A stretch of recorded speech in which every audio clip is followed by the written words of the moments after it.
आगामी कार्यक्रम प्रायोजित किया है जॉयस मायर मिनिस्ट्रीज के मित्रों और सहयोगियों ने।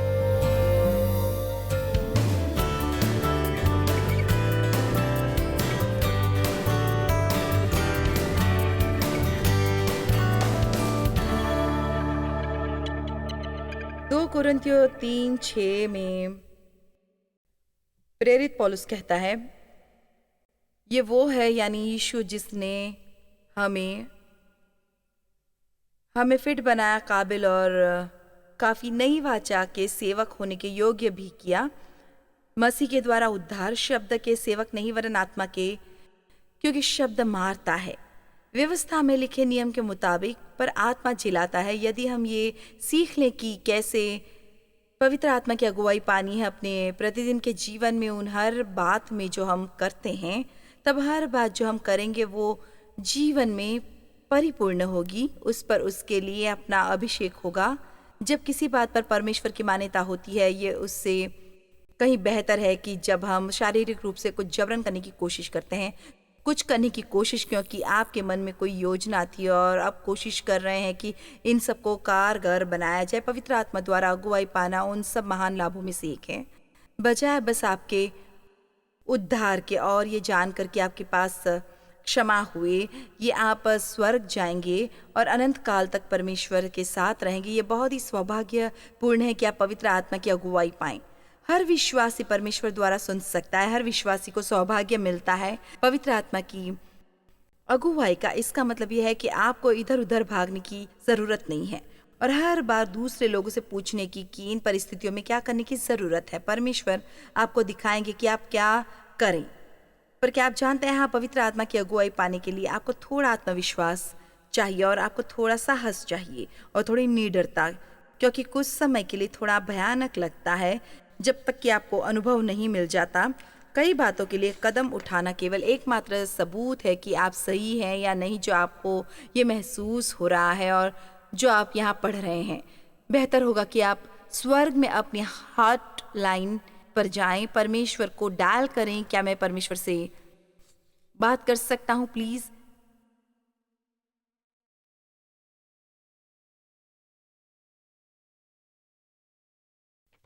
हे परमेश्वर, आपसे बात करके इतना अच्छा लगा। हाँ, मैं यहाँ जॉयस बोल रही हूँ, मैं पृथ्वी से बोल रही हूँ। मैं जानती हूँ कि जिस परिस्थिति में मैं आ पड़ी हूँ उसमें मुझे क्या करना चाहिए, पर आप जानते हैं इस बीच जब आप बात कर रहे हैं, मैं बस ये जानना चाहती हूँ कि आप क्या जानना चाहते हैं कि मैं अपनी पूरी ज़िंदगी क्या करूँ। मैं एक कंफ्यूज तरह की औरत नहीं रहना चाहती, पता है, क्योंकि जब से आप मुझे प्राप्त हुए हैं, मेरे जीवन का बुलावा क्या है और आप जानते हैं मेरे बच्चों के साथ क्या होगा। हाँ, क्या? हाँ, ओ, आप चाहते हैं कि मैं वचन पढ़ूं? ओ, ओ, मेरा मतलब है कि आप चाहते हैं कि मैं इस तरह व्यवहार करूं जैसे मैं इस पर विश्वास करती हूँ। ओ, आपने अपना पवित्र आत्मा मुझ पर डाला है और आप चाहते हैं कि मैं सीखूं कि पवित्र आत्मा से अगुवाई कैसे पानी है। खैर, ये कहीं ज़्यादा आसान नहीं होगा कि बस आप मुझे बता दें। मेरे ख्याल से यदि आप मुझे बता दें तो ये सब बातें कहीं ज़्यादा आसान कर देगा, क्योंकि आप जानते पवित्र आत्मा द्वारा अगुवाई वाली ये बात। ओ, ओ, ओ, ओ, ओ, ठीक है, आप जा रहे हैं। ओके, आपने पहले ही मुझे एक बार बता दिया है। ठीक है, मैं समझ गई। ओ, ठीक है, प्रेम करती हूँ प्रभु, बाय।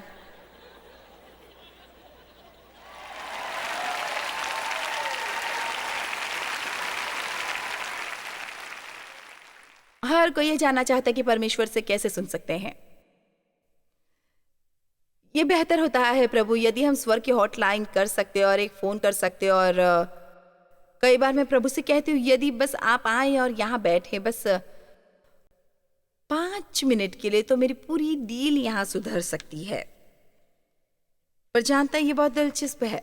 परमेश्वर कुछ बातों में सचमुच बहुत रहस्यमयी है, जिसका दरअसल मतलब यह है कि आप हर बात समझ नहीं सकते जो वो आपके दिमाग के साथ कर रहे हैं। हम सचमुच आत्मिक प्राणियों की तरह, हमें ये सीखना पड़ता है कि कैसे कार्य करना है और आत्मा में रहना है। हमें ये सीखना है कि आत्मिक रूप से बातों को कैसे समझना है। और ऐसा लगता है कि जैसे परमेश्वर के लिए ये कहीं ज़्यादा आसान होगा यदि वो हमें बता दें, पर वो चाहते हैं कि हम खोज करें। वो चाहते हैं कि हम विश्वास में चलें और ईमानदार रहें। वो चाहते हैं कि हम सीखें, बढ़ें और फैलें और बाहर कदम बढ़ाएं और कई बार गलतियां भी करें और उनसे सीखें और पीछे हटें और फिर दोबारा बाहर निकलने से ना डरें। और आप जानते हैं क्या, यहाँ हर व्यक्ति सीख सकता है कि कैसे पवित्र आत्मा द्वारा गतिशील अगुवाई पानी है, जिसका असल में मतलब है कि परमेश्वर से सुनना। पर आप ये नहीं कर पाएंगे निठल्ले बैठकर और हर एक से पूछकर कि आप क्या करें।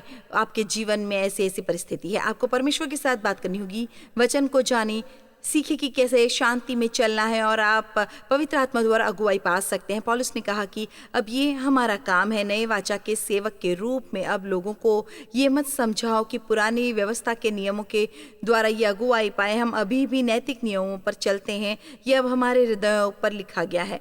पर हमें पुरानी वाचा की व्यवस्था द्वारा अगुवाई नहीं पानी और ना ही उन नियमों द्वारा जो हम बनाते हैं। और कई बार डिनोमिनेशन रिलीजन के नियमों द्वारा भी हर एक के पास बहुत से नियम और कानून जिन पर वो चाहते हैं कि हम चले। पर पौलुस ने कहा, मैं यहाँ आपको ये सिखाने आया हूँ कि पवित्र आत्मा द्वारा अगुवाई कैसे पानी है। और तो इसलिए ये एक विषय है जिस पर आज हमें बात करनी है कि कैसे स्वयं के लिए पवित्र आत्मा द्वारा अगुवाई पानी है। वचन 7, यदि मृत्यु की ये वाचा जो व्यवस्था के अधीन जीवित थी, जिसके अक्षर पत्थर पर गोदे गए थे, व्यवस्था की कार्यशैली यहाँ तक तेजोमयी हुई कि मूसा के मुंह के तेज के कारण जो घटता भी जाता था, इजरायली उसके मुंह पर दृष्टि नहीं कर सकते थे। यदि आप इस घटना से परिचित नहीं है, मूसा सिन्ने पर्वत के नीचे आया व्यवस्था ग्रहण करने के बाद, जो अंत में खत्म हो गई। हालांकि व्यवस्था अपने आप में पूर्ण और संपूर्ण थी, क्योंकि मनुष्य उसे पाल नहीं सकते थे। ये असल में उनको मृत्यु देती थी। और इसलिए तब भी जब मूसा ने वो व्यवस्था और वो सिस्टम ग्रहण की, उसके चेहरे पर इतना तेज था कि उसे एक पर्दे से ढकना पड़ा।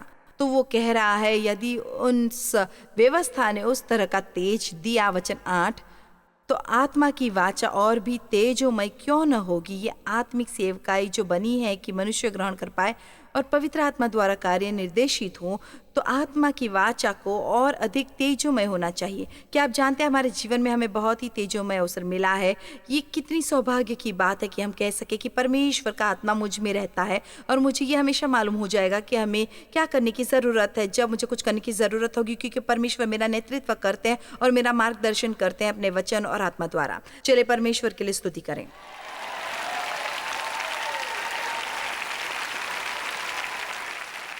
और फिर 1 यूहन्ना 2:27 अभिषेक की बात करता है। और अभिषेक दरअसल मौजूद ही है सामर्थ और परमेश्वर की योग्यता में पवित्र आत्मा के अभिषेक द्वारा प्रचार करती हूँ।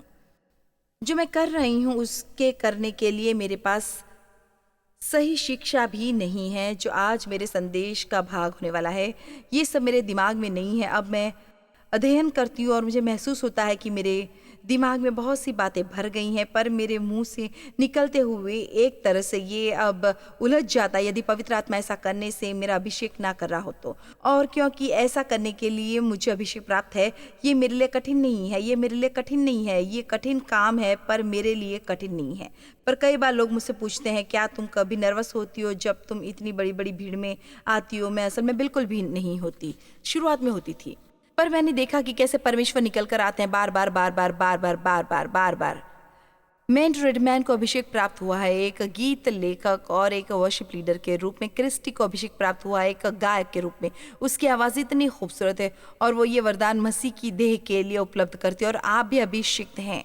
शायद आप माँ या पिता बनने के लिए अभिषिक्त हुए हों, या एक बिजनेसमैन या एक इंटरसेसरी प्रेयर करने वाला व्यक्ति, या वो भी शानदार लोग जिन्हें मदद करने को अभिषेक प्राप्त है। ओ माय गुडनेस, हम क्या क्या कर सकते हैं। मैं बस मदद करना चाहती हूँ। मुझे मददगार लोग बहुत पसंद है। मेरा मतलब मैं पागल हो गई हूँ गुस्से में। बहुत अरसा पहले यदि मेरे पास सहायक ना होते, मैं कुछ भी करती, और जितना ज़्यादा मेरी उम्र बढ़ती है उतना ही ज़्यादा सहायक चाहिए होता है। मेरा मतलब मैं काफ़ी दिलचस्प बातें करती हूँ, जैसे फ़ोन भूल जाना या भूल जाना कि मुझे किस दिशा में जाना है। और मेरा मतलब है कि मैं कसम से मैं होटल रूम से निकलकर गलत दिशा में चली जाती हूँ। मुझे पता ही नहीं मेरी समस्या क्या है। मैं बाथरूम में भी भटक सकती हूँ। परमेश्वर का धन्यवाद है कि उन्होंने सहायक दिए। 1 यूहन्ना 2:27, यदि आप जल्दी से उस पर नजर डालें, परंतु तुम्हारा वो अभिषेक जो उसकी ओर से किया गया। और मुझे ये शब्द बहुत पसंद है। आजकल आप इसे ज्यादा नहीं सुनते, पर मेरे लिए ये पवित्र आत्मा का मरहम है। ये ऐसे हाँ, जैसे ये मरहम है, ये ऐसे है जैसे कि मैं ये कर रही हूँ और आप कहते हैं मैं जानता हूं कि परमेश्वर चाहते हैं कि मैं इसे साफ करूं। मेरा मानना है कि आज मैं इसके लिए अभिषिक्त हुआ हूं, तो मैं आ गया, मैं इस जगह को साफ करूंगा। अभिषेक केवल सेवकाई के लिए नहीं होता, अभिषेक होता है आपके जीवन के हर दिन के लिए और हर उस काम के लिए जो आप करते हैं अपने जीवन में। पवित्र आत्मा का सेवकाई को इतना ज्यादा आत्मिक ना बनाएं और उसे इतना बढ़ चढ़कर आत्मिक लगने वाला ना बनाएं ताकि ये हमारे लिए हमारे प्रतिदिन के जीवन में कुछ भी प्रैक्टिकल ना कर सके। आपके पास वो सामर्थ्य है जो सब करने के लिए आपकी ज़रूरत पूरी करता है और आप आत्मा द्वारा निर्देश प्राप्त कर सकते हैं। आप जान सकते हैं कि कब आप जान सकते हैं कि सुधरना कैसे है और कब उन पर दया दिखानी, ये बहुत ज़रूरी है। पर क्या आप जानते, कई बार आपको आपकी समस्या किताबों में नहीं मिलती। और मैंने 4 बच्चों को पाला है और हमारे पास ऐसी कोई किताब नहीं। और हमारे पास एक पेरेंटिंग बुक थी जो कोई डॉक्टर ने लिखी थी, कोई स्पॉक नामक व्यक्ति ने, और वो इतनी मोटी थी। मेरा मतलब अगर आपको किसी तरह की समस्या है और आप उस किताब को टटोले तो वो कोई ख़ास प्रैक्टिकल सलाह नहीं देती थी बच्चों के बारे में। और मेरा पालन पोषण एक संपूर्ण मूर्ख के रूप में हुआ था। और फिर भी पवित्र आत्मा की अगुवाई में मैंने 4 बच्चों को पाला जो आज परमेश्वर की स्तुति कर रहे हैं। मेरा मतलब है, तो मुझे देखिए, मेरी ओर देखिए। क्या आपने मुझे सुना? आपको डरने की ज़रूरत नहीं है कि आप वो करने के काबिल नहीं जो आपको करना है और जो आपके सामने आया है। यहाँ आज कोई है जिसे ये सुनने की ज़रूरत है। आपको इससे डरने की ज़रूरत नहीं कि आप उसके लिए सक्षम नहीं जो आपने करने का सोचा है। यहाँ तक कि वो बातें भी जो आपको पता नहीं, आप आत्मविश्वास में जी सकते हैं। किसी भी दिन जो कुछ भी मेरे जीवन में आएगा, मेरे पास पवित्र आत्मा का मरहम हो वो सब करने के लिए। मैं इसके लिए तैयार हूँ। मैं यीशु के नाम पर तैयार हूं। तो यह अभिषेक जो हम पर है, पवित्र नियुक्ति यानी अंशन जो उसकी ओर से किया गया, तुम में बना रहता है, स्थायी रूप से तुम में बना रहता है। तो परमेश्वर का अभिषेक तुम में है और वो यहाँ स्थायी रूप में रहने के लिए। और तुम्हें इसका प्रयोजन नहीं कि कोई तुम्हें सिखाए। अब इसका मतलब ये नहीं कि हमें शिक्षा का वरदान नहीं चाहिए या हमें किसी भी सलाह मशवरे की ज़रूरत नहीं होगी। पर यहाँ एक सामान्य सिद्धांत है कि आपको सारा समय किसी और के पास भागे जाने की ज़रूरत नहीं है ये जानने के लिए कि आप क्या करें। ज़्यादातर समय हम भागते हैं और दूसरे लोगों से पूछते हैं कि क्या करें। और यदि आपके जीवन की ओर देखें तो जाहिर है कि वो ये नहीं जानते कि क्या करें। इसलिए परमेश्वर के पास जाएं, वो जानते क्या जानते हैं। वरन जैसे वे अभिषेक जो उसकी ओर से किया गया तुम्हें सब बातें सिखाएगा। अब एक अंतिम शास्त्र वचन रोमियो 7:4-6। खैर ये अंतिम वचन नहीं है पर इस सेक्शन का ये अंतिम है।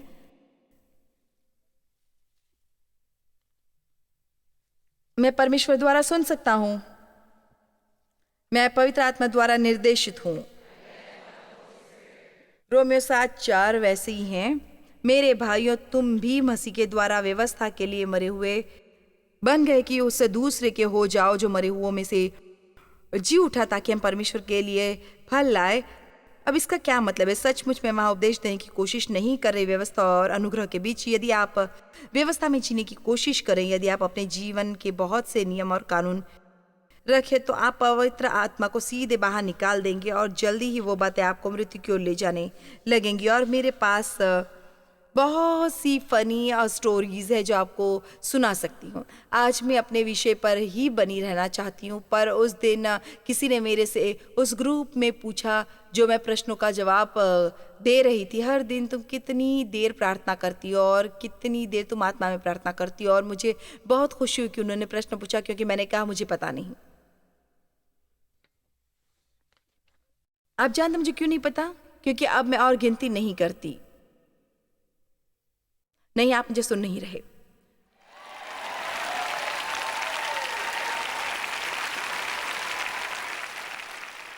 मैं गिनती नहीं करती, मैं कोई रिकॉर्ड नहीं रखती, मुझे कोई ब्राउनी पॉइंट नहीं मिलते यदि मैं लंबे अरसे तक प्रार्थना करो और परमेश्वर नाराज नहीं होते यदि मैं लंबी प्रार्थना ना करूं। वो बस चाहते हैं कि मैं बस प्रार्थना करूं जब मुझे प्रार्थना करने की ज़रूरत हो, और प्रार्थना करती रहूं जब तक मैं काम खत्म नहीं कर लेती, और प्रार्थना को मैं साहस की तरह बना लूं और कुछ बड़ी बातों में ना पड़ूं। मैं आज 1 घंटा प्रार्थना कर चुकी हूँ और इसलिए मैंने अपनी आत्मिक ड्यूटी कर ली। देखिए, वहाँ आज़ादी मिलती है जब आप पवित्र आत्मा द्वारा अगुवाई पाते हैं। अब मैं ये सुझाव नहीं दे रही कि अनुशासन ना रखो। मैं अनुशासन की बहुत बड़ी प्रशंसक हूँ, और मेरे ख्याल से यदि आपने एक प्रार्थनामयी ज़िंदगी विकसित नहीं की, तब शायद आपको परमेश्वर से ये पूछने की ज़रूरत है कि यदि वहाँ किसी किस्म का अनुशासन का पैटर्न है जिस पर आपको कुछ समय के लिए चलना होगा, पर कभी न कभी आपको उन बंधनों को काट देना होगा।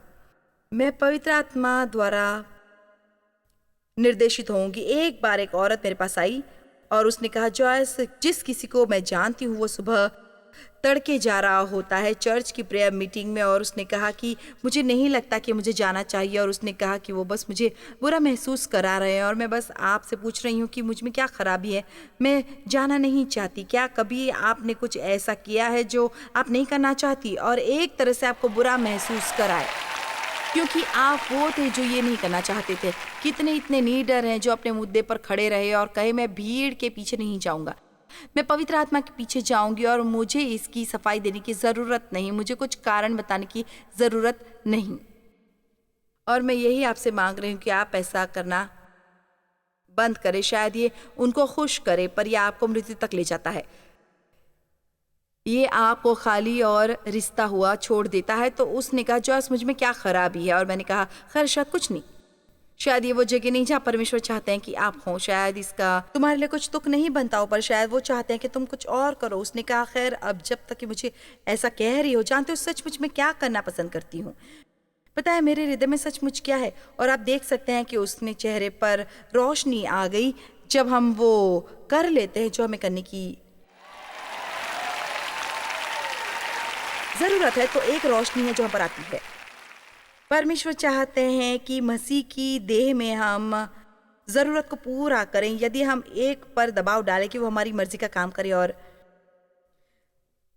हमारी तरह बने, तब शायद इसे कहीं ज़्यादा सफल। देखिए, और एक और तरीका है जिससे आप अपनी बातों को कानूनी बना सकते हैं। हमारे चर्च में एक औरत आया करती थी बहुत अरसा पहले, और वो अभिषेक प्राप्त इंटरसेसर थी। ओ माय गॉड, वो एक अभिषेक इंटरसेसर थी। वो एक ऐसी औरत थी, शायद अपने 60वें वर्ष में हो या शायद 70 की शुरुआत में, और उसने कहा जिस दिन से उसे उद्धार प्राप्त हुआ है, परमेश्वर ने उसे बुलावा दिया इंटरसेसर बनने का। उसने कहा, मैंने परमेश्वर को ग्रहण किया। मैं एक स्थानीय बैप्टिस्ट चर्च में गई। उसने पूछा कि क्या उसके पास कोई जगह है जहाँ मैं प्रार्थना कर सकूं, और मैं वहाँ अंदर गई और 4 घंटे प्रार्थना की, और अपने जीवन के शेष दिन मैंने ये करना जारी रखा। चले भी, अब क्या कोई मेरी बात समझ रहा है? तुम्हें पता है मैं क्या बात कर रही हूँ? भाई, जो उसने किया, अगर मैंने किया होता तब मैं भी उसी तरह हो जाती। ओ, ये इतनी बड़ी गलती है जो हम करते हैं जब हम ऐसा करते हैं। इसलिए मैं आपको बताती हूँ, मैंने अपने घर में एक कमरा चुना, और मैंने खुद के लिए एक घड़ी वहाँ रखी, और मैंने एक नोट पैड लिया, और मैंने एक सचमुच मूर्खतापूर्ण बात की। मैंने सबको ये घोषणा कर दी कि अब से मैं हर दिन के पहले के 4 घंटे प्रार्थना करूँगी, और मैं नहीं चाहूँगी कि कोई मुझे डिस्टर्ब करे। अब ये है जो मैं करने वाली हूँ। तो पहले दिन मैं वहाँ गई, और मैं वहाँ आपको बता रही हूँ, मैंने उन सब बातों के बारे में प्रार्थना की जिनके बारे में मैं सोच सकती थी और मुझे प्रार्थना करनी चाहिए। मेरा मतलब, मैंने उनके लिए प्रार्थना की। लेकिन मुश्किल से 5 मिनट गुजरे, और फिर मैंने सोचा 3 घंटे कैसे जाएंगे, और मुझे वहाँ रुकना पड़ेगा क्योंकि मैं नहीं चाहती थी लोग सोचे।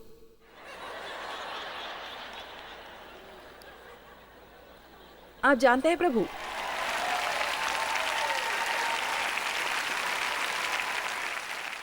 मुझे पता नहीं, ये बहुत साल पहले हुआ था, और असल में परमेश्वर ने मेरा सामना किया। उन्होंने कहा, मैं चाहता हूँ कि तुम चीज़ें गिनना बंद करो। ये गिनना बंद करो कि तुम्हारी मीटिंग में कितने लोग थे।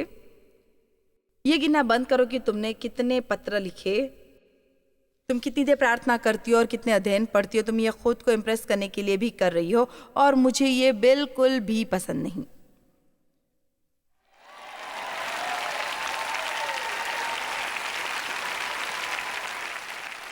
मुझे बस वो आज़ादी महसूस हो रही है जो आपको सचमुच चाहिए।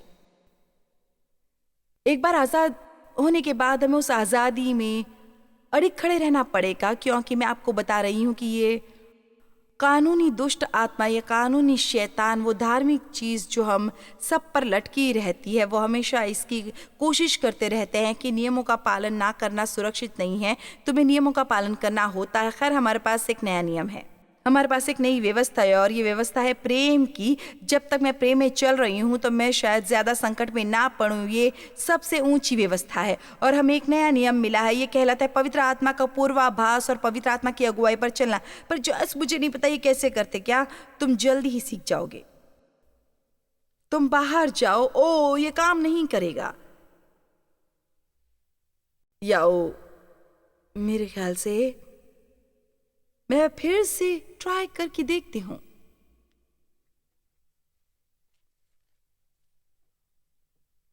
रुको, मेरे ख्याल से ये सचमुच परमेश्वर है। और मैं आपको सचमुच ही बता दूं, यदि परमेश्वर के साथ आपका रिश्ता एक्साइटिंग नहीं तो शायद यही वो बात है जो आपके लिए मिसिंग है, क्योंकि वो चीज़ जो परमेश्वर के साथ चलने को एक्साइटिंग बनाती है वो है आप दिन के बाद दूसरे दिन ये नहीं बता सकते कि पवित्र आत्मा क्या करने वाला है। पर यदि आप उनके पीछे नहीं जाते तो आपको कभी पता नहीं चलेगा, और यदि आप सचमुच उनके पीछे चलते हैं तो ये एक्साइटिंग होगा। मैं शर्त लगा सकती हूँ कि मैट, तुम्हें कभी कभी गीत मिल जाता है, जब भी तुम्हें कोई गीत मिलने की अपेक्षा ही नहीं होती है ना। आप देखें, परमेश्वर केवल चर्च नहीं है, वो हर जगह है। परमेश्वर सर्वव्यापी है, वे उस हर जगह है जहां आप जाते हैं। वो आपके साथ ग्रोसरी स्टोर पर जाते हैं, वो आपके साथ काम पर जाते हैं, वो आपके साथ आपकी मदद करते हैं, आपकी पेरेंटिंग में, हर बात में जो आप करते हैं। और मैं आपको बता दूं, मैं परमेश्वर के साथ अपने रिश्ते के प्रति काफ़ी एक्साइटिंग हूँ, और इतनी देर तक मैं परमेश्वर के रिश्ते में रही उतना ही ज़्यादा मैं एक्साइटिंग होती जाऊंगी। और मुझे पवित्र आत्मा द्वारा निर्देश पाने के बारे में पढ़ना ज़रूरी है। रोमियो 7:5 मेरे ख्याल से हम इस वक्त है, क्योंकि जब हम शारीरिक थे तो पापों की अभिलाषाएं जो व्यवस्था के द्वारा थी मृत्यु का फल उत्पन्न करने के लिए हमारे अंगों में काम करती थी। ओके, अब इसका क्या मतलब है? जब आप किसी चीज़ को व्यवस्था बना लेते हैं कि इसे आपको करना ही होगा या ये आपको नहीं करना होगा, चलो कह लें या तो ये नहीं करना होगा। जैसे यदि आप मेरे साथ कमरे में होते और मैं कहती तुम देख रहे हो वहाँ वो दरवाज़ा, उस दरवाजे को तुम कभी मत खोलना, वहाँ ये देखने की कोशिश भी मत करना कि उस दरवाजे के पीछे क्या है। क्या तुम ये समझ रहे हैं? ये इस घर का एक नियम है, तुम्हें उस दरवाजे के पीछे बिल्कुल भी नहीं देखना था, समझ रहे हो? इसलिए कि मैं फिर से ये कहती हूँ, अब मैं ग्रोसरी स्टोर जाने वाली हूँ और मैं वापस आऊँगी, पर तुम उस दरवाजे के पीछे मत देखना। इस बात का ध्यान रखना कि तुम मेरी आज्ञा का उल्लंघन ना करो और दरवाजे के पीछे देखो। मैं आपको ये वादा कर सकती हूँ कि आप में से 99% लोग मेरे जाते उस दरवाजे के पीछे देखेंगे, और फिर आप ये जानेंगे कि ये क्यों आपके लिए मृत्यु लाता है, क्योंकि फिर आप दोषी महसूस करेंगे क्योंकि आपने वो बात की, क्योंकि आपको पता था कि आपको करना क्या है। और फिर जब मैं वापस आती हूँ तो आप ऐसे करेंगे कि आप मेरे से छुपते फिरे और मेरे से नज़र बचाते रहे। यदि मैं तुमसे कहीं पूछ लूँ कि तुमने दरवाजे के पीछे देखा, क्योंकि फिर आपको मुझसे झूठ बोलना पड़ेगा और फिर ये सब चीज़ों को और बदतर बना देगा। और खैर, हम बिल्कुल ऐसा ही करते हैं परमेश्वर के साथ अपने रिश्ते में। आपको ये करना ही होगा, आप जानते हैं क्या आपको करना होगा। शायद ये कुछ दिन ठीक ठाक रहे, आप मेरी तरह हो, पर अपना बाइबल रीडिंग कैलेंडर बनाया था और जब तक मेरे चेक मार्क्स मिल रहे थे, हमें चेक मार्क्स बहुत पसंद है हमारे शरीर को, पर फिर जब मेरा शरीर थक गया क्योंकि मैं इसे व्यवस्था बना रही थी, और बाय द वे मैं हर दिन 6 अध्याय पढ़ती हूँ, पर मैंने एक बात भी नहीं सीखा। एक दिन परमेश्वर ने मुझसे कहा तुम्हें क्या सीखना है? मैं एक बात भी याद नहीं कर पाई। आप जानते हैं कि मैं इसे किसी किस्म के क्वालिटी के लिए नहीं कर रही थी, मैं इसे आत्मा की अगुवाई के द्वारा नहीं कर रही थी, और ये अच्छी बात है। मैं बहुत से लोगों को जानती हूँ जो हर साल पूरी बाइबल पढ़ते हैं। व्यक्तिगत तौर में मुझे उसमें मुश्किल होती है क्योंकि मैं इसमें लग जाती हूँ, क्योंकि मैं एक शिक्षक हूँ। मैं ऐसा कुछ पढ़ती हूँ तो मेरी दिलचस्पी बढ़ जाती है। अब अगली बात जो मुझे पता चलती है, मैंने निकाला है एक कॉनकोर्डन, एक डिक्शनरी, एक नोटपैड। मैंने सोचा वाह, मैंने उस दिन के लिए अपनी बाइबल रीडिंग खत्म नहीं की थी, मैं अपना चेक मार्क नहीं लगा सके, पर निश्चय ही मुझे परमेश्वर से वचन प्राप्त हुआ। चले भी। हे पिता, सुबह वचन के लिए धन्यवाद। मैं आपका धन्यवाद करती हूँ कि आपने इस वचन को साझा करने की अनुमति दी कि ये सचमुच लोगों की मदद करे और वो बेहतर तरीके से समझे। यीशु के नाम पर आमीन, आमीन। प्रॉम्प्टिंग क्या है? ये एक विनम्र रिमाइंडर है, और इसी तरह आप सीखते हैं कि परमेश्वर से कैसे सुनना। आप सीखते हैं कि कैसे संवेदनशील और उसके प्रति जो आपके आंतरिक जीवन में हो रहा है। यदि किसी बात के बारे में आप शांति नहीं, तो आपको ये तुरंत सिग्नल दिया जा रहा है कि आपके पीछे हटना चाहिए, आपको रुकने की जरूरत है, या आपको परमेश्वर से या सूचना पाने की जरूरत है, या यदि कुछ ऐसा है जो सही नहीं बैठता। आप में से कितनों को कई बार ये सिग्नल मिला है कि ये टाइट है, ओके ये खराब है, पर मैं आपको बताऊंगी कि सचमुच मुझे किससे नफरत है? एक जीन्स की जोड़ी जिसमें टेढ़ी टेढ़ी टांगे हों। क्या आपने कभी ऐसी जीन्स पहनी हो जो कभी टेढ़ी लगती हो? और मेरा मतलब है पूरा दिन आप इस तरह से, जैसे मैं पहुंचूं और इसे उतारूं, और मैं आपको बता दूं कि ये दिलचस्प है क्योंकि मैं जितना ज्यादा बूढ़ी हो रही हूँ उतनी ही कम में मैं राजी हो जाती हूँ ऐसा कुछ पहनने के लिए जो कंफर्टेबल हो। जितना ज़्यादा बुजुर्ग होते हैं, जितने ज़्यादा आप परमेश्वर में सिद्ध होते हैं, तो उतने ही कम आप राजी होते हैं ऐसी बातें करने में जो आपको आत्मा में अनकंफर्टेबल अपनाएं। इससे बेहतर होगा कि मैं पूरे ग्रुप का गुस्सा सह लूं अपने प्रति, क्योंकि मैंने उससे कहा ना। यदि इसका मतलब ये नहीं कि हमें परमेश्वर को हाँ कहना है और मुझे मिलते शांति और मैं कंफर्टेबल होती हूँ, क्योंकि जानते हैं आप चाहें या ना चाहे, मैं इसके बारे में मीन नहीं बनना चाहती, इसके बारे में रूढ़ होना नहीं चाहती, पर ज़्यादातर समय पर लोग कुछ करवाना चाहते हैं तो ये उनके लाभ के लिए होता है, और सचमुच उन्हें इनकी इतनी चिंता नहीं। पर परमेश्वर को आपकी चिंता है। मेरा मतलब है मेरे पास इतने लोग हैं जो परमेश्वर से ये सुनते हैं कि मुझे क्या करना है। उस सिस्टर परमेश्वर ने हमें बताया कि तुम्हें यहाँ आकर मेरी कॉन्फ्रेंस करनी चाहिए। मैंने सुना है कि मुझे अपने बिजनेस का ख्याल रखना है और वो करूँ जो करने को उन्होंने मुझे बुलाया है, और इसके लिए मैं जिम्मेदार हूँ। और फिर मैं एक विवेकपूर्ण जीवन जीऊँ ताकि मुझे कुछ आराम मिल सके और मैं लंबे समय तक जी सकूँ। खैर, हम जानते हैं, हमने परमेश्वर से ये सुना है, पर देखिए इसका मुझ पर बहुत दबाव पड़ता है, क्योंकि मैं सोचा करती थी माय गुडनेस, मेरा मतलब है क्या हो यदि सचमुच उन्होंने परमेश्वर से सुना है, क्या हो यदि सचमुच उन्होंने परमेश्वर से सुना है। मैं परमेश्वर को मिस करना नहीं चाहती थी। क्या आप जानते हैं? क्या आप मुझे बता सकते हैं कि मुझे क्या करना चाहिए? नहीं, कृपया मुझसे मत पूछो कि आपको क्या करना चाहिए। मैं अभी भी इसको समझने की कोशिश कर रही हूँ कि मैं क्या करूं। अब ये असंतुलित, बेशक मेरा मतलब है हम अवश्य लोगों को सलाह मशवरा देते हैं और उसके साथ बेशक लोगों को बुद्धिमत्ता का वचन देते हैं या सलाह, पर जब आपके जीवन में व्यक्तिगत बातों पर आती है, जैसे उस दिन किसी ने मेरे से पूछा कि उनके जीवन पर उन्हें क्या बुलावा मिला है, और कुछ अलग अलग चीज़ें जो उनके साथ हो रही थी और कुछ बातें जो वो सोचते थे कि उन्हें सुनाई नहीं दे रही हैं, और मेरा मतलब है मैंने उस व्यक्ति को 5 मिनट ही जाना है, और मैंने कहा मैं तुम पर अन्याय कर रही होंगी यदि मैं इसका जवाब देने की कोशिश करूं, क्योंकि मैं तुम्हें अच्छी तरह जानती भी नहीं कि मैं इसके अंदर घुसने की कोशिश करूं। ऑलराइट, अब दिमाग और दुर्लभ प्राण। अमेरिका के एक सबसे बड़े प्रोफेसर ने पूछा, स्टूडेंट क्यों भीड़ लगा देते हैं एक कमरे में एक शानदार परमेश्वर के व्यक्ति को सुनने के लिए जिसका नाम है रवि जकाराया। मुझे ये कहानी पता है क्योंकि वो मेरे हॉल में ही टीवी प्रोग्राम में थे, और उन्होंने कहा कि वो इस कॉलेज में गए थे, एक बड़े IVY कॉलेजों में से एक है, और वो ये रात्रि उपदेश करते हैं जिसका नाम है वाई जीसस, हमें यीशु की क्यों ज़रूरत है। और वो रूम पैक था कॉलेज के लोगों से। वो सारे उस कमरे में नहीं आ सकते थे, वो कुछ बाहर खड़े थे। और उनमें से एक प्रोफेसर था जिसने डॉक्टर जोकराया से कहा, क्यों हमें बहुत कठिन होता है इन बच्चों को किसी भी बात में दिलचस्पी दिलाना। वो यहाँ क्यों जमावड़ा लगाए बैठे आपको सुनने को जब आप बात कर रहे हैं वाई जीसस पर। और ये है जो उन्होंने कहा, और मेरे ख्याल से बहुत ही शानदार था। शायद तुमने उनके मन भर दिए हो, प्राण खाली छोड़ दिए हों।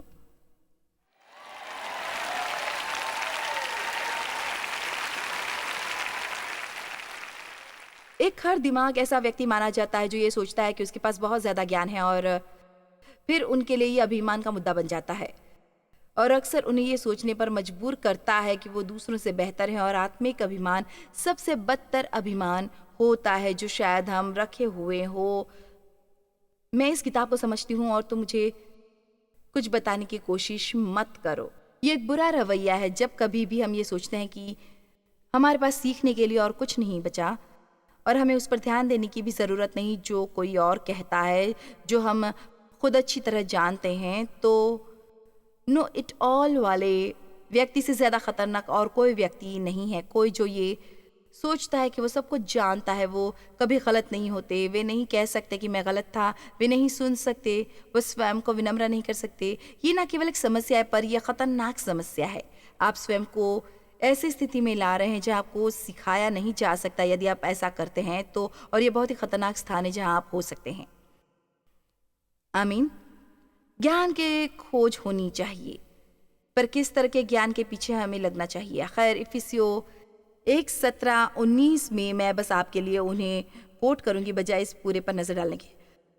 पौलुस ने कलीसिया के लिए प्रार्थना की, और मुझे ये बहुत पसंद है। मैंने एक पूरी शिक्षा श्रृंखला की है इस पर, और उसने कहा मैंने 3 विशेष बातों के लिए प्रार्थना की है। उसने कहा मैं प्रार्थना करता हूं कि हमारे प्रभु यीशु मसीह का परमेश्वर जो महिमा का पिता है तुम्हें अपनी पहचान में ज्ञान और प्रकाश की आत्मा दे। इसलिए यदि आप कुछ जानना चाहते हैं तो परमेश्वर को जाने, परमेश्वर को जाने, बस परमेश्वर के बारे में ही ना जाने, परमेश्वर को जाने, उन्हें व्यक्तिगत रूप से जाने। फिर उन्होंने कहा मैं प्रार्थना करता हूं कि तुम जान लो कि उनके बुलाहट की आशा क्या, और पवित्र लोगों में उसके मिरास की महिमा का धन कैसा है।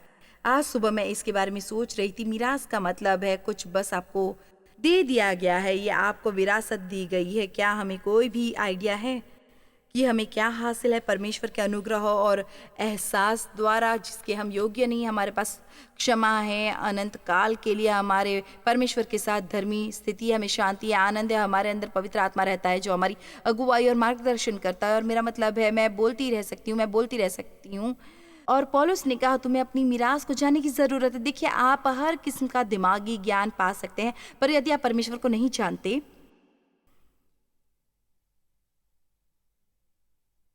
और आप ये नहीं जानते कि आप मसीह में क्या है, तो आप एक ब्रिलियंट और एक दुखी व्यक्ति हो सकते हैं। आप जितना चाहे प्राप्त कर सकते हैं, पर इसे कभी भी अपने जीवन में अभिमान का मुद्दा ना बनने दें, जहां आप ये सोचने लगे कि क्योंकि आप ये जानते हैं और आप जानते हैं और आपके पास 2 या 3 डिग्रियां हों और आप जानते हैं ब्ला ब्ला ब्ला, और ये आप किसी और से कहीं ज़्यादा जानते हैं। असल में यहाँ आप जितना ज़्यादा जानते हैं, यदि ये सच्चा ज्ञान है तो ये आपको और अधिक विनम्र बनाएगा।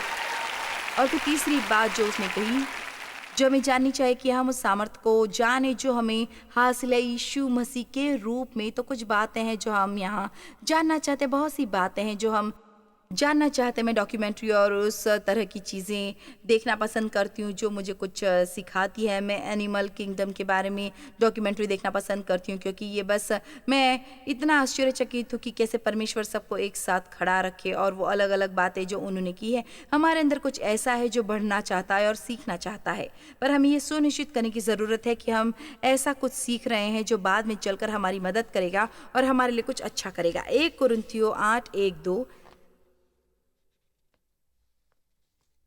हमें हमेशा परमेश्वर के अभिषेक पर निर्भर होना पड़ता है, बजाय उस पर जो हम जानते हैं। पता है, जब तक मैं ये जान गई हूँ कि प्रचार कैसे करते हैं, मैं ये 36 साल से कर रही हूँ, पर मैं परमेश्वर के अभिषेक पर निर्भर थी, क्योंकि कोई फर्क नहीं पड़ता कि मैं जानती हूँ यदि वो मेरे साथ नहीं। जो मैं जानती हूँ उससे कोई तुक नहीं। एक कुरिन्थियों 8:1-2। अब वो एक विशेष विषय पर बहस कर रहे थे जो पौलुस के काल में बहुत चर्चा में था, जो था क्यों वे वो मांस खा सकते थे जो मूर्तियों को चढ़ाया गया हो, या वे मांस ना खाए जो मूर्तियों को चढ़ाया गया है। पौलुस कह रहा था कि यदि तुम में पर्याप्त विश्वास है तब तुम जान पाओगे कि मूर्ति कुछ भी नहीं सिवाय एक लकड़ी के बेकार टुकड़े के। इसलिए यदि कोई भी भोजन जो उस मूर्ति को चढ़ाया गया है वो उसे बदनाम नहीं कर सकता। फिर भी उसने कहा यदि तुम में उसके लिए विश्वास नहीं है तो फिर बस उसे मत खाओ, क्योंकि बेहतर होगा कि तुम अपने अंतरात्मा को साफ रखो बजाय वो करने के जो आपको दोषी महसूस कराए। तो वो बहस कर रहे हैं और अपनी पूरी बातचीत इस विषय पर कर रहे हैं। तो ये जो पौलुस कहता है, अब मूर्तियों के सामने बलि की हुई वस्तुओं के विषय में हम जानते हैं कि हम सबको ज्ञान है इन मुद्दों के विषय में, फिर भी बस ज्ञान घमंड उपलब्ध करता है। आप में से कितने ये जानते हैं कि घमंड क्या है? मैं तुमसे बेहतर हूँ, मैं तुमसे ज्यादा जानती हूँ, मुझे कुछ बताने की कोशिश मत करो। यदि तुम इसे मेरे अनुसार नहीं कर रहे तो तुम गलत कर रहे हो। ये उनको उच्च विचारों तक ले जाता और घमंडी बना देता है। परंतु प्रेम, प्यार, गुडविल और दया से उन्नति होती है। यह आपको प्रतिष्ठा देता है और आपको बढ़ने का प्रोत्साहन देता है अपने पूरे रूप में। अब चलो वचन 2 को देखें। यदि कोई समझे कि मैं कुछ जानता हूँ दिव्य बातों के बारे में बिना प्रेम के, तो जैसा जानना चाहिए वैसा अब तक नहीं जानता, और वो अभी तक समझ नहीं पाता उतनी स्पष्टता से जैसे उसे जानना चाहिए। आप जानते हैं पौलुस क्या कर रहा है? चाहे तुम जो भी सोचते हो कि तुम सब जानते हो, अब ये बहुत अच्छा, और आप इसे मिस नहीं करेंगे। चाहे आप कुछ भी सोचते हो कि हम जानते हो, और मैं उन लोगों से भी बात कर रही हूँ जो टीवी देख रहे हैं। मैं यहाँ ही उपस्थित लोगों से बात नहीं कर रही। चाहे आप कितना भी सोचे कि आप कुछ सब जानते हैं, हाँ मैं आपसे बात कर रही हूँ। चाहे आप कितना भी सोचे कि आप जानते हैं, क्या आप जानते हैं कि हमें लोगों को ये बताना कितना पसंद आता है जो हम जानते हैं? खैर मेरे ख्याल से आधा समय जब लोग बात कर रहे होते हैं हम चाह रहे होते हैं कि वो मुंह बंद करें, तो वो सब ज्ञान हासिल कर लें जो आप चाहते हैं, पर इस बात का ध्यान रखें कि आप हमेशा परमेश्वर पर निर्भर रहें। जानते हैं जॉयस माय मिनिस्ट्री में हमारे बहुत से कर्मचारी हैं, वे पढ़े लिखे हैं, स्मार्ट हैं। आज का कंप्यूटर टेक्नोलॉजी ये सचमुच मुझे अचरज में डाल देती है। मुझे पता नहीं ये क्या कर पाते हैं। यदि हमारे पास आईटी डिपार्टमेंट ना होता, और हमें ऐसे लोगों की ज़रूरत है। पर क्या आप जानते हैं, मैंने अपने पूरे स्टाफ को इसके बारे में बात की है। मैं नहीं चाहती कि वो टेक्नोलॉजी पर निर्भर रहें। मैं चाहती कि वो पवित्र आत्मा को अभिषेक पर निर्भर करें जो उनकी ये जानने में मदद कर सके कि टेक्नोलॉजी को कैसे काम पर लगाना है। हमारे पास सब बहुत सुंदर जगह, और बेशक आप जानते हैं कि ये लेकवुड चर्च है और ये बहुत ही खूबसूरत है, पर तब भी हम सड़क पर बाहर होते हैं। मेरा मतलब है हम बस बदल देते हैं आम से इतना अच्छा ना दिखने वाले एरिना को एक खूबसूरत जगह में, क्योंकि हमारे पास एक बहुत ही खूबसूरत सेट है, हमारे पास खूबसूरत लाइट है। मेरा मतलब है हमारे पास सब कुछ है। हमारे पास फ्लैशिंग लाइट है, फ्लैशिंग कलर लाइट है। हमारे पास एक बढ़िया मैगजीन है, हमारे पास एक शानदार वेबसाइट है, हमारे पास बहुत ही क्लासी टीवी प्रोग्राम है। पर क्या आप जानते हैं यदि आपको परमेश्वर का अभिषेक प्राप्त नहीं है तो उनमें से कुछ भी काम का नहीं है। और इसका मतलब ये नहीं कि सब अच्छा ही है। हम स्वयं को ऐसे प्रस्तुत करना चाहते हैं जो संसार को इस ओर देखने पर मजबूर करे। इसलिए मैं नहीं सोचती कि हमें बस निर्भर करना होगा। खैर मैं अभिषेक प्राप्त हूँ तो इससे कोई फर्क नहीं पड़ता कि बाकी सब कैसे लगता है। नहीं, मैं उससे सहमत नहीं हूँ, पर जो मैं कह रही हूँ वो ये है, हम उस पर निर्भर नहीं कर सकते। आप इसे यदि आज देखें तो हंसी से लोटपोट हो जाएंगे। मेरा पहला टीवी शो, उसका बैकड्रॉप क्या था?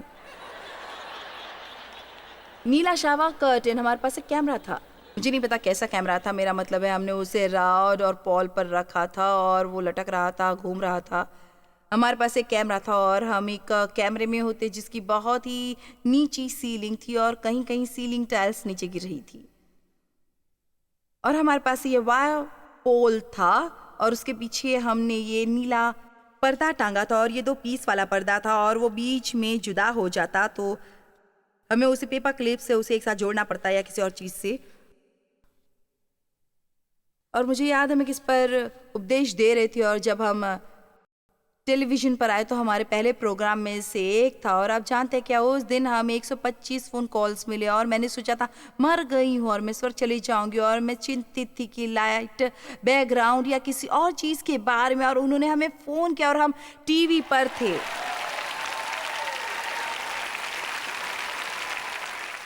अब मेरी ओर देखिए, मैं आपकी मदद करना चाहती हूँ, चाहे आपके पास कुछ भी ना हो। यदि आपके पास परमेश्वर है तो आपके पास काफी से ज्यादा चीजें हैं। ये ऐसा है और परमेश्वर चाहते हैं कि आप इस पर विश्वास करें, और जब आप सचमुच इस पर विश्वास करते हैं फिर आप उन चीजों में कदम बढ़ाएंगे और हमेशा उससे कभी डरते नहीं रहेंगे कि आप कोई गलती करने वाले हैं। मैं आपको कुछ बताऊं, बेहतर होगा कि आप इन चीजों पर पार पा लें।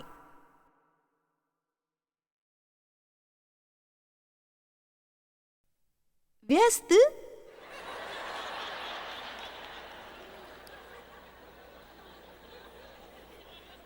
हाँ प्रभु, जॉयस बोल रही हूँ। पता है, मैंने उस बात को ट्राई किया जिसके बारे में आपने कहा था, और ये अच्छे से नहीं चला। मेरा मतलब है, बाहर निकली और कुछ करने की कोशिश की, भाई ये सही नहीं था।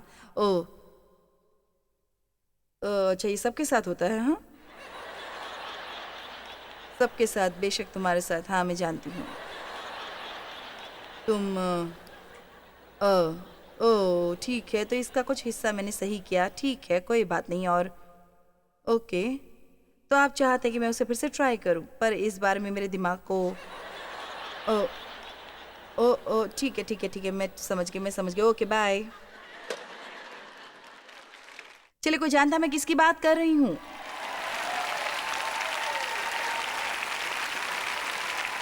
तू अपनी समझ का सहारा न लेना। नीति वचन 3:5-7 मुझे बहुत पसंद है। तू अपनी समझ का सहारा न लेना, वरन संपूर्ण मन से यहोवा पर निर्भर रखना। उसी को स्मरण करके सब काम करना, वो तेरे लिए सीधा मार्ग निकालेगा। पर वचन 7 की पहली लाइन मेरी फेवरेट है। अपनी दृष्टि में बुद्धिमान न होना। यदि हम पहले से ही ये सोचे कि हमें सब कुछ मालूम है, फिर हम परमेश्वर से कुछ नहीं मांगेंगे।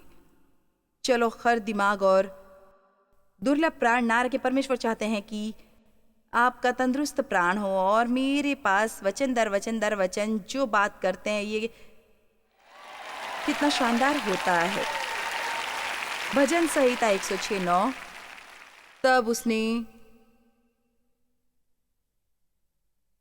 लाल समुद्र को घुसड़ा और वो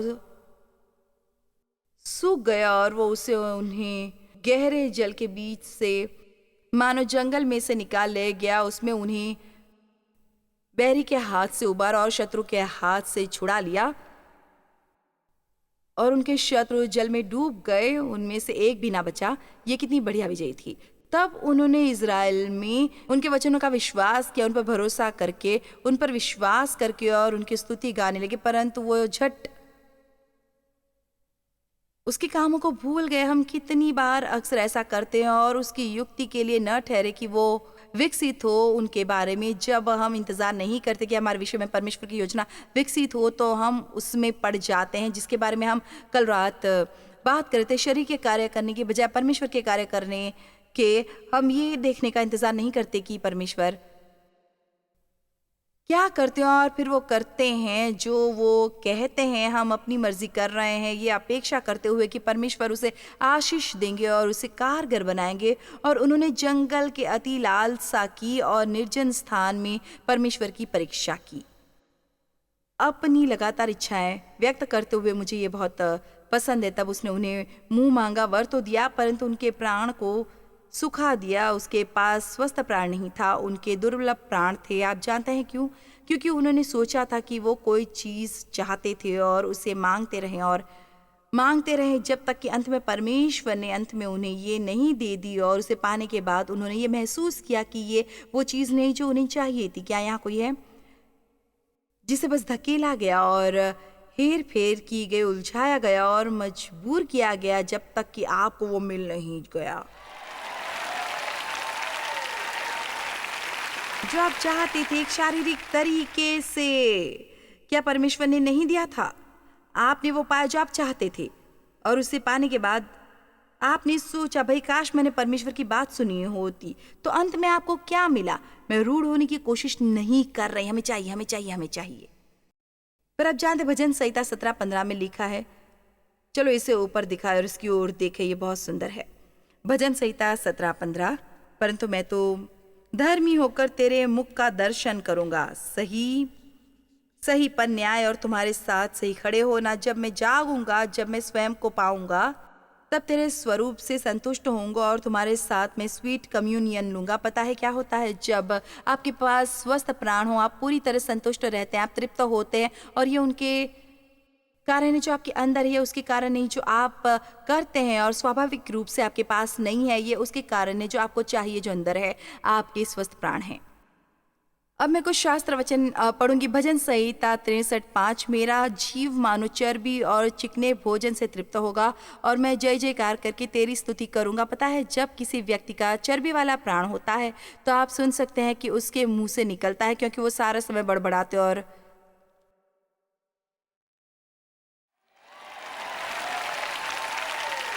शिकायत करते ना रहते हैं, मुझे वो पसंद नहीं, मुझे ये पसंद नहीं। मैं इस दौर से गुजरी हूँ जहाँ मुझे परवाह नहीं कि क्या हो रहा है, मैं संतुष्ट नहीं थी लंबे अरसे तक। अतीत में जब डेव और मेरी शुरू में शादी हुई थी, मैं एक नौकरी कर रही थी और मैं खुश नहीं थी और मैंने सोचा खैर यदि मुझे काम ना करना पड़े, और इसलिए मैंने नौकरी छोड़ दी। और फिर मैंने सोचा खैर मैं बोर हो गई हूँ तो मैं पार्ट टाइम करने लगी, वो भी कारगर नहीं हुआ। और जानते हैं निचोड़ क्या आया मुझे किसी बात से?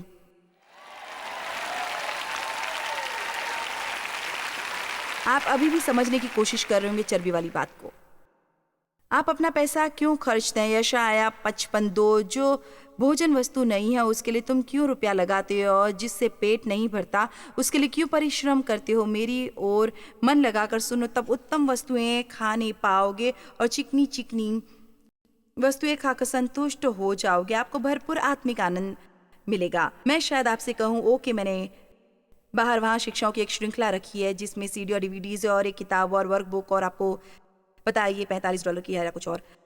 खैर आप में से कुछ तुरंत ही सोचेंगे मैं उसके लिए $45 नहीं दूंगा, और फिर भी आप लंच पर जाएंगे और एक चिकना हैमबर्गर लेंगे जिस पर पूरा चीज़ डला है, और एक चॉकलेट मिल्कशेक लेंगे और उसे गटक जाएंगे, और फिर आप बाहर जाकर कहेंगे और एक ईयररिंग की जोड़ी खरीदेंगे, एक स्क्रू ड्राइवर या जो कुछ भी है। पता है हमें नहीं चाहिए, हम अपना पैसा खर्चते हैं, पर कई बार हम इन्हें इन चीज़ों पर खर्चते हैं जहाँ इसकी ज़रूरत नहीं होती। हाँ, क्या ये सही नहीं है? हमारे समय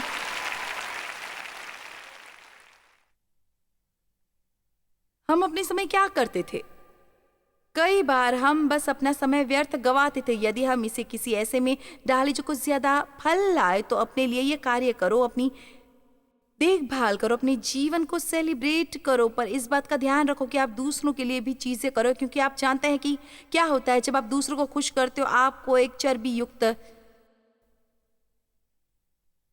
जीवन मिलता है। सचमुच कुछ है जो आपके अंदर होता है जब आप दूसरे लोगों को आशीष देते हैं। ईमानदारी से कहूं तो ये आपके लिए आत्मिक काम करता है जो आप पूरी तरह संपूर्णता से समझ नहीं पाते। स्वार्थी लोगों के पास दुर्लभ प्राण होता है। और यशाया 10:27, ये आपको बहुत पसंद आएगा। इसे ऊपर दिखाओ, ये अभिषेक के बारे में है। इसे अभिषेक जुआ नष्ट करता है, पर क्या आप जानते हैं एम्पलीफाइड में अभिषेक को चिकना कहा गया है। उस समय ऐसा होगा, उसका बोझ असीरियन तेरे कंधे पर से और उसका जुआ तेरी गर्दन पर से उठा लिया जाएगा, और अभिषेक के कारण वो जुआ तोड़ डाला जाएगा। यहाँ लिखा है चिकना, कुछ और अनुवादों में लिखा है उस अभिषेक के कारण। तो हम इसलिए सारा समय लोगों को बताते हैं, आज जब तुम यहाँ बैठे हो इस अभिषेक वाले माहौल में, दांस्ता के जुए आपसे हटाकर तोड़े जा रहे हैं। यहाँ लिखा है कि चिकनाई के कारण जुआ नष्ट किया जा रहा है, जीव की चिकनाई। तो आप जानते हैं कि मैं क्या कहना चाहती हूँ। हमारे पास ऐसी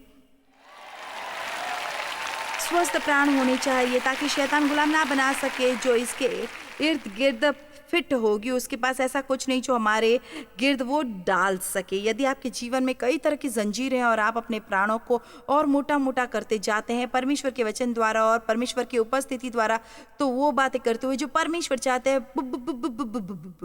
वो जल्दी ही टूट जाएंगी, क्योंकि शैतान आपको थामे नहीं रह सकता।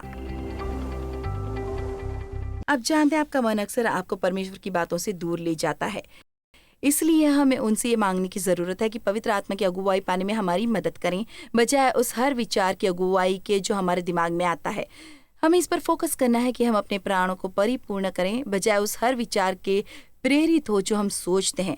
चलो सीखें कि मसीह के मन द्वारा कैसे सोचना है, और उसे करने का एक तरीका यह है कि सचमुच हम परमेश्वर के वचन का अध्ययन करें। और आप जानते हैं कि परमेश्वर का वचन एक बढ़िया उपहार होता है किसी को देने के लिए। तो यदि आप किसी के बर्थडे के लिए कुछ लेना चाहते हैं तो एक अच्छा गिफ्ट हो सकता है, तो उन्हें सबसे उत्तम उपहार क्यों नहीं देते, उन्हें वचन दें।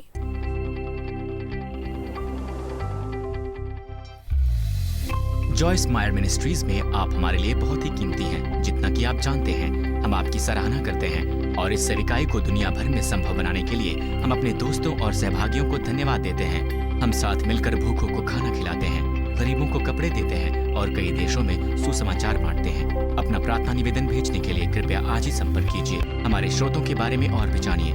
जॉयस की सभाओं की सूची देखिए हमारे साथ सहभागी बनने के लिए, क्योंकि हम दुनिया भर में मसीह के प्रेम को बांटते हैं।